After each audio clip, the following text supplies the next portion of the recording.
السلام علیکم ورحمۃ اللہ وبرکاتہ۔ ہم سورہ علق پڑھ رہے تھے اور 14 آیت کو ہم نے مکمل کر لیا تھا۔ آج ہم 15ویں آیت سے پڑھیں گے۔ بسم اللہ الرحمن الرحیم۔ کاف لام زبر کل، لام الف زبر لا، کلا، لام زبر لا، حمزہ لام زیر ال، لئل، لام میم زبر لم، لئلم، یا نون زبر ین، تا زبر تا، ینتا، ہا زیر ہی، ینتہی۔ اس میں دیکھیے یہاں جو نون آیا ہے لئلم میں، اس نون کو نہیں پڑھیں گے کیونکہ لام کے اوپر تشدید ہے، تو ہم کو سیدھا حمزہ کو جو ہے لام سے ملانا ہے، تو یہاں پر نون کو نہیں پڑھیں گے۔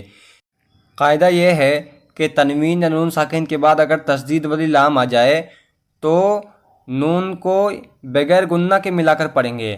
تو اس طرح پڑھیں گے کلا لئلم، یعنی ہم نے تو ملا کر پڑھا لیکن بغیر گنہ کے پڑھا، تو یہاں پر یہ قاعدہ ہوگا۔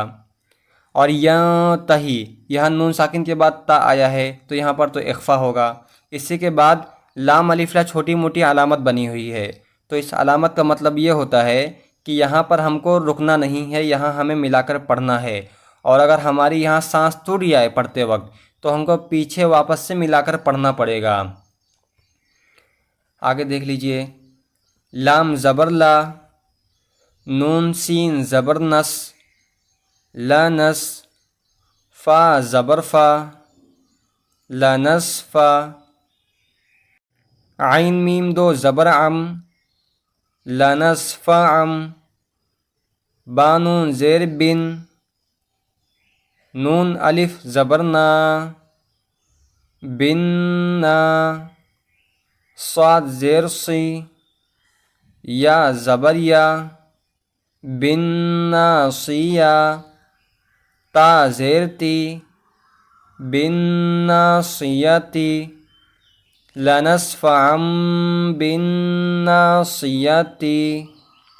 اب یہاں پر دیکھیے لنصفعم میں چھوٹا موٹا میم بنا ہوا ہے دو زبر کے بعد، تو یہاں پر ایک قاعدہ ہوگا کہ تنوین یا نون ساکن کے بعد با آئے تو نون ساکن یا تنوین کو میم سے بدل کر گنہ اور اخفا کے ساتھ پڑھیں گے۔ تو یہاں پر دیکھیے تنوین یعنی دو زبر کے بعد با آیا ہے تو ہم نے اس تنوین کو چھوٹا موٹا میم بنا دیا ہے، یعنی اس کو میم سے بدل دیا ہے، اور بن ناسیہ سے پہلے گنہ کر لیا ہم نے، لنصفعم بن ناسیہ، اس طرح لنصفعم، یہاں ہم نے گنہ کر لیا۔ اسی طرح نون کے اوپر تشدید ہے بن ناسیہ میں، تو جس نون کے اوپر تشدید ہوتا ہے اس کو ایک الف کے برابر گنہ کر کے پڑھتے ہیں۔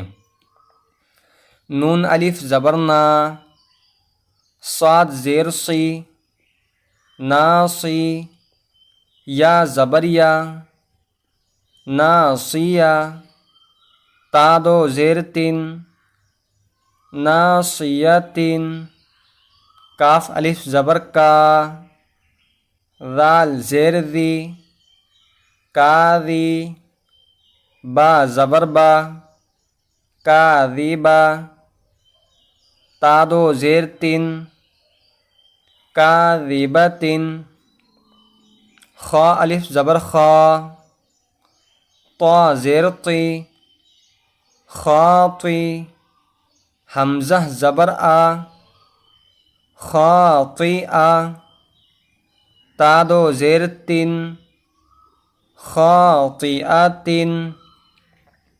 ناصیۃ کاذبۃ خاطئہ، اس طرح۔ ابھی دیکھیے اس میں یہ ناصیتن کے بعد اس میں دو زیر آیا ہے یعنی تنوین آیا ہے، اس کے بعد کاف آیا ہے، تو یہاں پر اخفا ہوگا یعنی گنہ کر کے پڑھنا ہے۔ اور اس کے بعد کاذبتن میں جو دو زیر ہے، اس کے بعد خا آیا ہے جو اظہار میں سے ہے، تو یہاں پر ہم کو بغیر گنہ کے پڑھنا ہے، تو کاذبۃ خاطئہ۔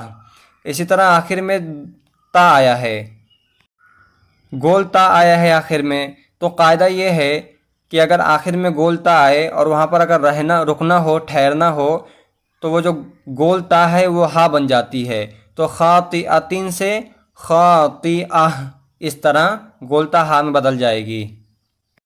اب آج جہاں تک ہوا ہے آپ اس کو اچھی طرح سے یاد کر لیں۔ اس میں جو قاعدہ آیا ہے اس قاعدے کو بھی آپ اچھی طرح سے یاد کر لیں۔